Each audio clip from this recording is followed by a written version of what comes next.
trusts. Our government has almost 15% of land that is under them. A chunk of this land is land that they've collected, that they meant to distribute to black people because of this thing, but they haven't done it. What you find out later is that some of these politicians have been giving their friends land. Ask yourself, because no one wants to ask. Gwede Mantashe has farms.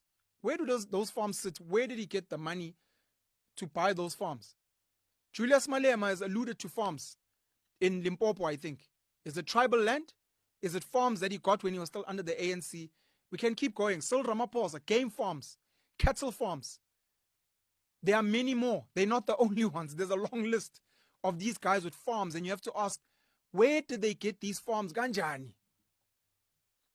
Your mom, who's a school teacher, is coming home with stationery, with textbooks. That's not yours.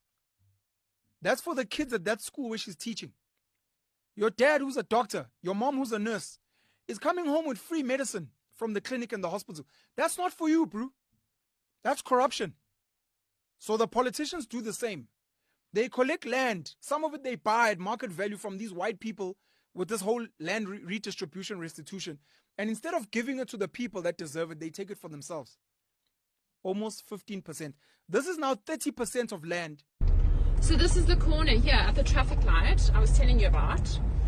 I'm actually going to slow down here. So as you join onto the N2, they literally went through here. And the guys are actually busy as we speak. Check this out. Check this out. They have taken the doors, the windows. It is gutted. Okay, there's a window there, but the whole front thing is there. It's gone. There is nothing in the house, like nothing. There are actually people living there. So the entire fencing, look here, gone on the N2. It's kind of just, but there's literally, look here, there's people that have moved in there.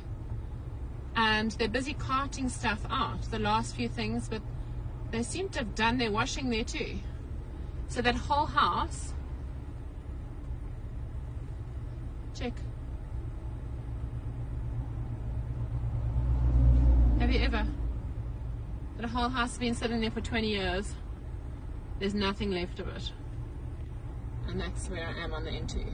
What's up, everyone? Welcome back to this channel. Today, we're going to tackle a question that's been on everyone's mind. Is all politicians involved with the deep state? When will justice be served to the public? Before we dive into today's topic, I want to give a special shout out to this guy speaking here in this clip. Please visit sec.government where you will see who is in control of South Africa Corporation. Please understand that these people changed South Africa, which was once a republic, to a corporation so that they can be in control.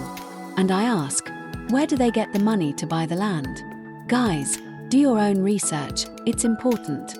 Thanks for sharing that important information. Now, let's move on to today's topic. Can we achieve world peace? From ancient philosophers to modern-day leaders, many have attempted to answer this question. But is world peace even possible?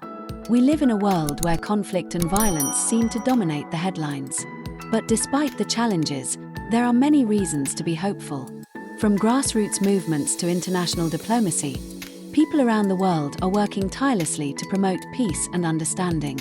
So, what's holding us back from achieving world peace? Is it political ideologies, economic interests, or something deeper?